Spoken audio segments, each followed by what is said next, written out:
Assalamualaikum warahmatullahi wabarakatuh. Nama saya Fitria Zuratul Ummah, mahasiswi magang 2 dari IAIN Jember. Bagaimana kabarnya hari ini?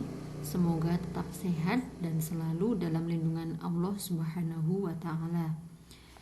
Hari ini kita akan belajar tentang sistem pencernaan makanan, yakni pencernaan pada hewan ruminansia, kelainan pada sistem pencernaan manusia, dan cara menghitung kebutuhan gizi.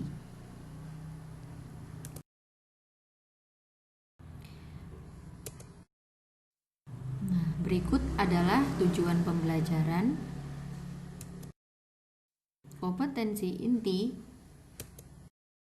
dan kompetensi dasar dari pembelajaran hari ini.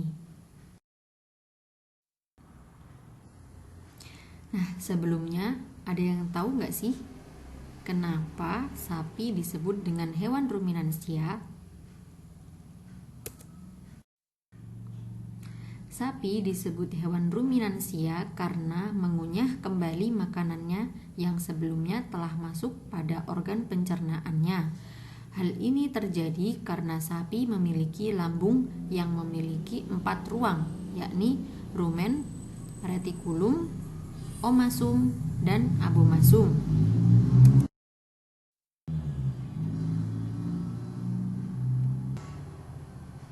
Pencernaan pada sapi dimulai dari mulut. Di mulut, makanan akan dikunyah dan akan tercampur dengan air liur. Makanan yang masih kasar ditelan melalui kerongkongan. Kemudian, makanan yang masih kasar akan ditelan dan disimpan di dalam rumen.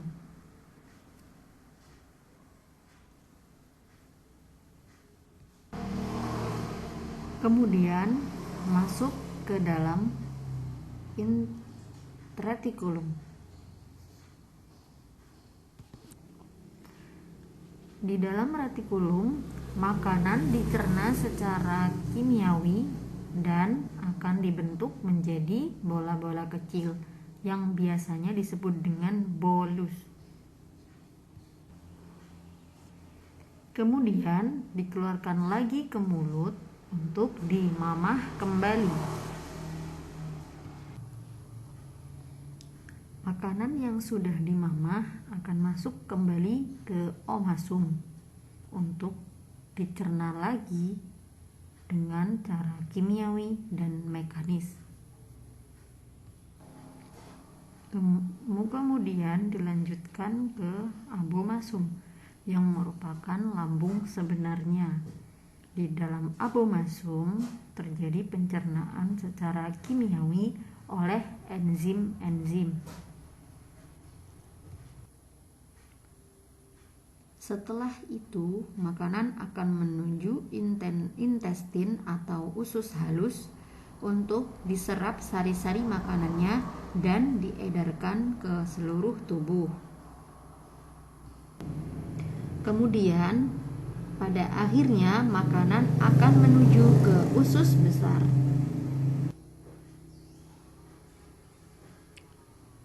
Setelah itu, makanan akan diserap airnya dan akan membentuk feses yang kemudian dikeluarkan melalui anus.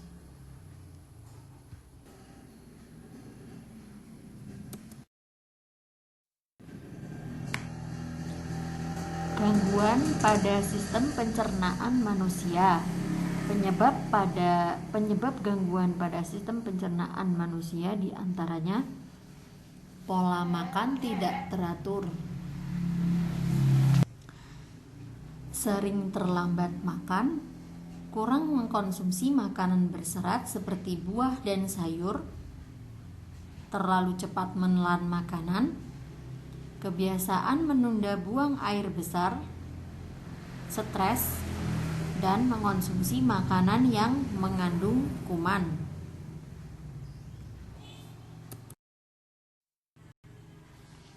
Gangguan pada sistem pencernaan manusia. Nah, yang pertama adalah MAH. MAH merupakan gangguan akibat peradangan pada lambung. Dapat dilihat, sebelah kanan adalah lambung yang terkena penyakit MAH, sedangkan yang kiri adalah lambung yang sehat. Penyebab dari sakit MAH adalah 1. Meningkatnya kadar asam lambung yang dipicu karena stres dan pola makan tidak teratur. 2. Luka lambung yang tidak segera diobati sehingga terinfeksi bakteri Helicobacter pylori. Gejala yang dialami oleh seseorang yang menderita penyakit MAH diantaranya nyeri perut bagian atas, yang kedua yakni mual, muntah, dan kembung.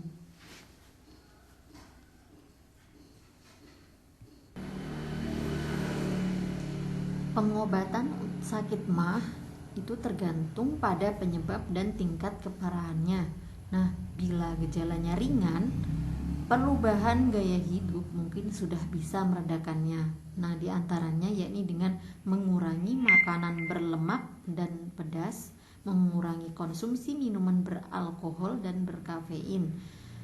Kemudian tidur setidaknya selama 7 jam setiap malam juga bisa membantu meredakan sakit MAH. Kemudian berolahraga secara teratur dan berhenti merokok. Apabila sakit MAH bertambah parah, maka disarankan untuk pergi ke dokter dan kemudian akan diberikan obat.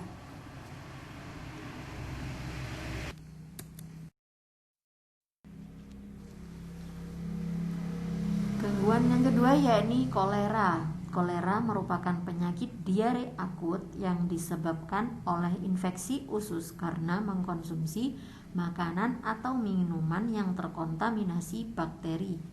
Nah, penyebabnya adalah bakteri Vibrio cholera. Gejala yang dialami adalah mual dan muntah, kram perut, dehidrasi, tekanan darah menurun, dan diare yang disertai bintik-bintik putih. Nah, untuk mencegah penyakit kolera, kita diharuskan untuk berhati-hati dengan makanan dan minuman yang kita konsumsi. Kita juga harus meningkatkan kebersihan lingkungan, seperti tidak buang air besar sembarangan dan juga menutup makanan sajian dengan tudung makanan.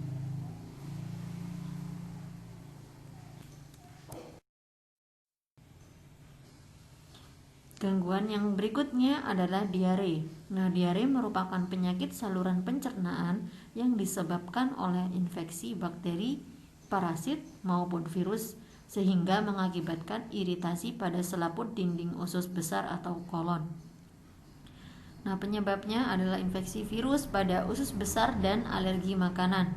Gejalanya yakni perut kembung atau kram, tinja encer, mulas, dan terkadang mual dan muntah. Ada beberapa hal yang bisa kita lakukan untuk mengatasi diare.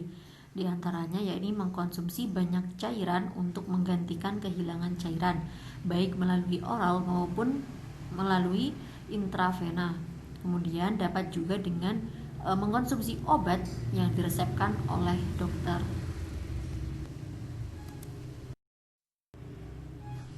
Gangguan yang berikutnya yakni disentri. Nah, disentri merupakan infeksi pada usus yang menyebabkan diare disertai dengan darah. Penyebabnya yakni ada 2 jenis disentri, yakni disentri basiler yang disebabkan oleh infeksi bakteri Shigella paling umum ditemui. Kemudian bakteri Campylobacter, Escherichia coli, dan Salmonella juga dapat menyebabkan disentri basiler. Nah, disentri yang kedua yakni disentri amoeba, disebabkan oleh infeksi parasit bersel 1 yakni Entamoeba histolytica. Umumnya daerah dengan sanitasi yang buruk merupakan tempat amoeba sering ditemui. Nah, gejalanya yakni kram perut, diare berdarah, mual dan muntah yang disertai dengan demam.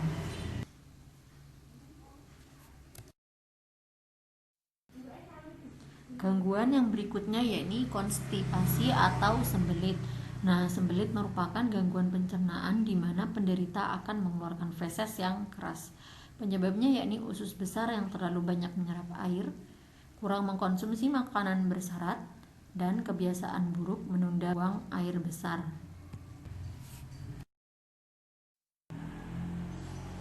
Gangguan yang berikutnya yakni hemoroid atau wasir.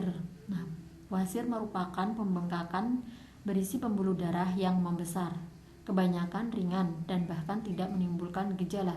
Tetapi apabila terjadi gejala, biasanya yang sering terjadi yaitu 1. Pendarahan berwarna merah terang setelah BAB atau buang air besar, terdapat lendir setelah buang air besar, benjolan menggantung di luar anus, rasa nyeri, pembengkakan dan kemerahan di sekitar anus, dan mengalami gatal-gatal di sekitar anus. Kemudian ini appendicitis. Nah, appendicitis merupakan gangguan sistem pencernaan yang mana umbai cacing atau usus buntu mengalami peradangan. Biasanya terjadi ketika ada sisa-sisa makanan yang terjebak dan tidak bisa keluar di umbai cacing. Jika umbai cacing tidak segera dibuang, maka lama-kelamaan akan pecah dan dapat berakibat fatal bagi penderitanya. Kemudian yakni cara menghitung kebutuhan kalori. Nah, ada beberapa cara yang bisa digunakan untuk menghitung kebutuhan kalori harian. Salah satunya adalah dengan menggunakan basal metabolic rate atau BMR. Nah, BMR adalah jumlah energi yang dikeluarkan tubuh selama 1 hari dalam kondisi istirahat dan tidak beraktivitas berat. Rumus BMR menggunakan persamaan Harris-Benedict. Berikut ini adalah cara untuk mencari BMR pada pria. Nah, yang satunya ini adalah cara untuk mencari BMR pada wanita. Kemudian cara menghitung kebutuhan kalori. Caranya yakni BMR yang telah kita hitung dikalikan dengan level aktivitas fisik. Nah, untuk memperoleh level aktivitas fisik ini sudah ada ketentuannya. Untuk yang pertama yakni tidak aktif berolahraga, berarti cara menghitung kebutuhan kalorinya yakni dengan BMR dikalikan 1,2. Kemudian untuk olahraga sekitar 1-3 kali dalam seminggu, maka untuk mencari kebutuhan kalorinya yakni BMR dikalikan dengan 1,375. Dan untuk yang aktif berolahraga sekitar 3-5 kali dalam seminggu, cara menghitung kebutuhan kalorinya yakni dengan BMR dikalikan 1,55.